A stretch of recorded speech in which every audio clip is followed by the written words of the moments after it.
तो इस वक्त की बड़ी खबर हम आपको बता दें, जिस फांसी को टालने की लगातार कोशिश हो रही थी, अब वो फांसी फिलहाल तो टल गई है। जी हां, केरल की नर्स निमिषा प्रिया की यमन में 16 जुलाई को होने वाली फांसी को अब टाल दिया गया है और इसमें सबसे बड़ी कोशिश भारत सरकार की है। क्योंकि देखिए, जिस तरह से ये पूरा मामला निकलकर सामने आया था, 16 तारीख की तारीख मुकर्रर की गई थी इस पूरे मामले में,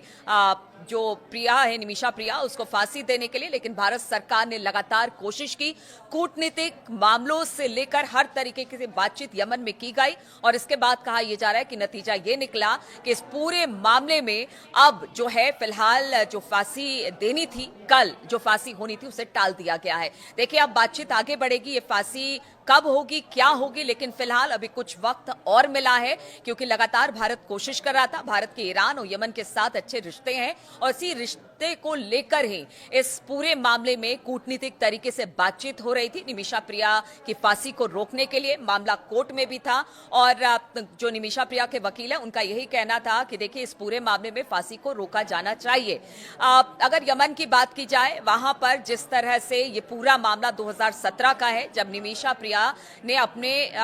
निमिषा पर आरोप लगा कि अपने पति को मारने का, क्योंकि देखिए, निमिषा को जिस तरह से परेशान किया जा रहा था, निमिषा की शादी वहीं पर रहने वाले एक व्यक्ति से हुई थी और जब निमिषा को उसके साथ नहीं रहना था तो उसका जो पासपोर्ट था निमिषा का, उसके पति ने अपने पास रख लिया था, उसे वापस नहीं दे रहा था, जिसकी वजह से निमिषा, चूंकि एक पेशे से नर्स थी, इसलिए उसने क्या किया कि उसे एक इंजेक्शन दिया जिससे वो थोड़ी देर के लिए बेहोश हो जाए और वो अपना पासपोर्ट अपने पास ले चले। लेकिन इस दौरान ओवरडोज होने की वजह से उसके पति की मौत हो गई और फिर यमन सरकार की तरफ से इस पूरी प्रक्रिया को हत्या का रूप कहा गया कि निमिषा ने अपने पति की हत्या की। अब इस पूरे मामले में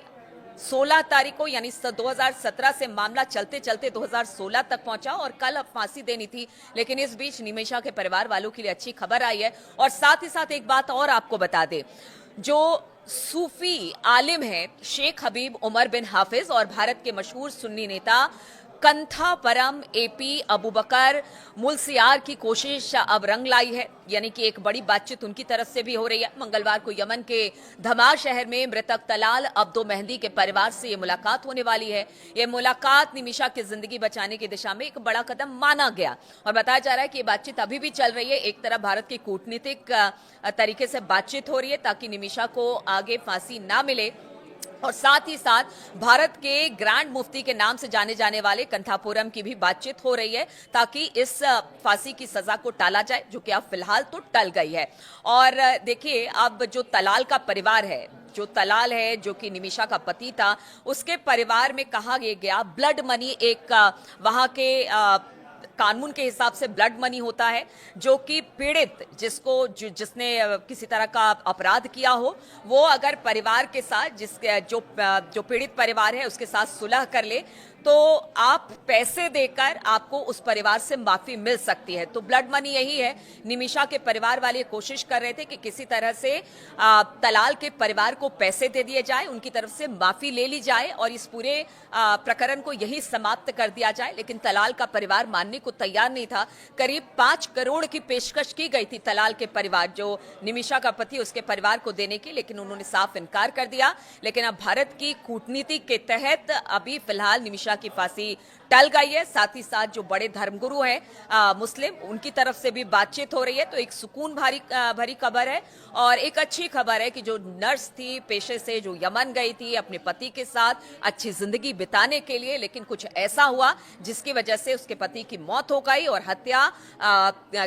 जो हत्यारिन कहलाई वो निमिषा प्रिया ही कहलाई। लेकिन अब देखिए, जिस फांसी को लेकर बार बार सवाल उठ रहे थे कि क्या यह फांसी टलेगी, खत्म होगी, क्या होगा, तो अभी फिलहाल तो टल गई है, फिलहाल ही है, क्योंकि अभी देखिए बातचीत होना है, क्या होना आगे और जिस तरह से अपडेट आते हैं। लेकिन फिलहाल ये बड़ी खबर कि जो निमिषा प्रिया थी उसकी फांसी को